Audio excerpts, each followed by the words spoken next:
வணக்கம் நண்பர்களே.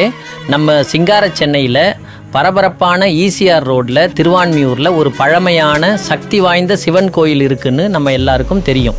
ஆனால் அந்த கோயிலோட பேர் ஏன் மருந்தீஸ்வரர்னு வந்தது? அதோட வரலாறு என்ன? வாங்க நம்ம சென்னையின் காவல் தெய்வங்களில் ஒருவரான மருந்தீஸ்வரர் கோயில் பற்றின 10 ஆச்சரியமான இதுவரை நீங்கள் அதிகம் கேட்டிராத தகவல்களை பார்க்கலாம். முதல்ல பெயர் காரணம். மருந்து ஈஸ்வரர், அதாவது மருந்துகளுக்கெல்லாம் தலைவர்னு அர்த்தம். தீராத உடல் மற்றும் மனநோய்களால் பாதிக்கப்பட்டவங்க இங்கே மனமுருகி வேண்டிக்கிட்டா அவங்க நோய்கள் நீங்கும் பக்தர்களோட அசைக்க முடியாத நம்பிக்கை. அதனால தான் இவருக்கு மருந்தீஸ்வரர் என்ற பெயர். 2, புராணத்தின்படி சித்த வைத்தியத்தின் தந்தை என போற்றப்படும் அகத்திய முனிவர் இங்கே சிவனை வழிபட்டார். அப்போ சிவபெருமானே அவருக்கு குருவாக இருந்து பல மூலிகைகளின் மருத்துவ குணங்களையும் அதன் பயன்பாடுகளையும் விளக்கியதாக தல வரலாறு சொல்லுது. 3, ராமாயணத்தை எழுதிய வால்மீகி முனிவரும் இங்க சிவபெருமானை பூஜித்து தன் பாவங்கள் நீங்க பெற்றதாக சொல்லப்படுது.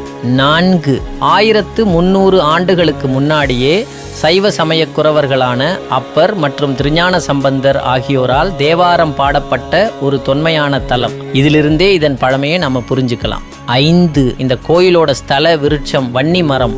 இது ரொம்பவே அதிசயமானது. இந்த மரத்தோட ஒரு பக்கத்தில் இருக்கிற இலைகள்ல 3 இதழ்களும் இன்னொரு பக்கத்தில் இருக்கிற இலைகள்ல 5 இதழ்களும் இருக்கும். இது மும்மூர்த்திகளையும் பஞ்சபூதங்களையும் குறிப்பதாக சொல்றாங்க. இங்கு வேண்டிக் கொண்டால் பிரிந்த தம்பதியர் ஒன்று சேர்வார்கள் என்பதும் நம்பிக்கை. 6, இங்குள்ள மூலவரான மருந்தீஸ்வரர் யாராலும் செதுக்கப்படாத தானாகவே தோன்றிய ஒரு சுயம்பு லிங்கம். தேவலோக பசுவான காமதேனு தினமும் இங்கு பால் சொரிந்து சிவனை வழிபட்டதால் இந்த லிங்கம் வெண்மை நிறத்தில் இருப்பதாக சொல்லப்படுது.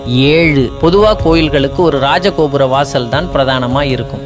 ஆனா இங்க கிழக்கு கடற்கரை சாலையை பார்த்தபடி ஒரு வாசலும் மேற்கு குளக்கரையை பார்த்தபடி இன்னொரு வாசலுமாக 2 பிரதான நுழைவாயில்கள் இருக்கு. 8, இங்குள்ள அம்பாளின் திருநாமம் திரிபுர சுந்தரி. 3 உலகங்களையும் காக்கும் பேரழகு நாயகியான இந்த அம்மன் இங்கு தனி சந்நிதியில் இருந்து தன்னை நாடி வரும் பக்தர்களுக்கு கருணை புரிகிறார். 9, ஒவ்வொரு வருஷமும் பங்குனி மாசத்துல சில நாட்கள் மட்டும் சூரியனோட ஒளிக்கதிர்கள் நேரா கருவறையில் உள்ள சிவலிங்கத்தின் மீது படும். இது சூரிய பகவானே மருந்தீஸ்வரரை வழிபடுவதாக ஐதீகம். 10, இங்கே கொடுக்கப்படுற விபூதி, தீர்த்தம், வில்வ இலை எல்லாமே வெறும் பிரசாதம் மட்டும் இல்ல, அதுவே நோய்களை தீர்க்கும் மருந்துன்னு பக்தர்கள் பக்தியோட வாங்கிட்டு போறாங்க. உடல் நலத்துக்கும் மனநலத்துக்கும் ஒரு சிறந்த பரிகார தலமா விளங்குற நம்ம திருவான்மியூர் மருந்தீஸ்வரர் கோயிலுக்கு நீங்களும் ஒரு முறை கண்டிப்பா போயிட்டு வாங்க.